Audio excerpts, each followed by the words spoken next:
البيزنطي في بناء الكنائس. زي ما عرفنا ان الامبراطوريه الرومانيه كانت امبراطوريه واحده بتحكم حوض البحر الابيض المتوسط كله، يعني مصر وشمال افريقيا وبلاد الشام والعراق وجنوب اوروبا، ايطاليا واليونان وجنوب فرنسا، كل المناطق دي كانت تحت حكم الامبراطوريه الرومانيه.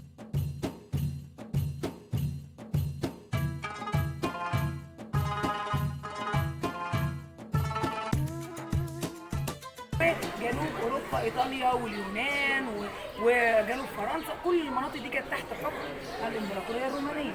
الكلام ده من سنه تقريبا 30 قبل الميلاد، مصر دخلت تحت الحكم الروماني لحد سنه قرب 400 ميلاديه، 300 وشويه ميلاديه. بعد كده حصل اعتراف بالديانه المسيحيه، الامبراطور نفسه اعتنق الديانه المسيحيه واعلنها كديانه رسميه للامبراطوريه. ومن بعدها بدأت الإمبراطورية الرومانية تنقسم إلى قسمين، قسم في الجهة الشرقية وقسم في الجهة الغربية. القسم الشرقي من الإمبراطورية الرومانية اتسمى الإمبراطورية البيزنطية نسبة إلى مدينة بيزنطة اللي هي العاصمة بتاعتهم، اللي هي مدينة القسطنطينية، لأن الإمبراطور كان اسمه الإمبراطور قسطنطين الأول. القسم الشرقي ده اللي هو من ليبيا تقريبا في شمال البحر الابيض المتوسط، ومصر بقى وبلاد الشام والعراق وتركيا وايران وكل المناطق دي لحد قرب اليونان وايطاليا، كل المناطق دي تتبع القسم الشرقي من الامبراطوريه الرومانيه اللي هو بقى اسمه ايه؟ الامبراطوريه البيزنطيه. طب ايه الفرق بقى؟ ايه اللي هيحصل؟ والله هم كده كده اولاد الرومان، يعني قبلهم ب 300 400 سنه كان الرومان مستوطنين المناطق دي، ولكن القسم الشرقي من الامبراطوريه دي كان ليه طبيعه خاصه، ليه مواد بناء خاصه، ليه اسلوب بناء معتمد، ليه حضارات سابقه. زي ايه؟ زي حضارات ما بين البلاد ما بين النهرين مثلا، وزي في مصر الحضاره القبطيه مثلا. وبالتالي الطراز البيزنطي هيطلع متاثر في الشكل والنمط المعماري بالانماط البنائيه بتاعتهم دي.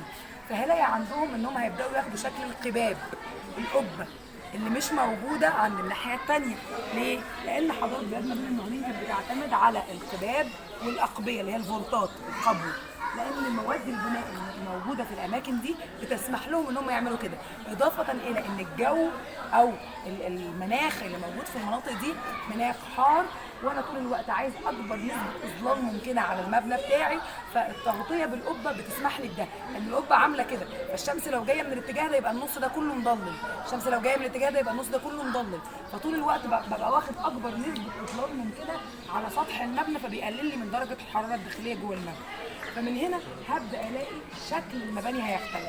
اول حاجه على مستوى المسقط الافقي، المساقط الافقيه هتتجه في الاتجاه المركزي. يعني ايه الاتجاه المركزي؟ يعني هتتحول من الاشكال المستطيله او من شكل حرف تي او حتى الصليب اللاتيني الى الاشكال المركزيه. يعني لو انا هعمل كنيسه صليبيه على شكل صليب، يبقى لازم يبقى صليب متساوي الاضلاع. ليه؟ عشان يبقى عنده مركز اقدر اغطيه بقبه مركزيه. طيب ايه الاشكال الثانيه غير الصليب متساوي الاضلاع؟ الاقي عندي صليب داخل مربع، او الاقي عندي شكل مثمن، او شكل مثمن داخل مربع، او شكل دايره.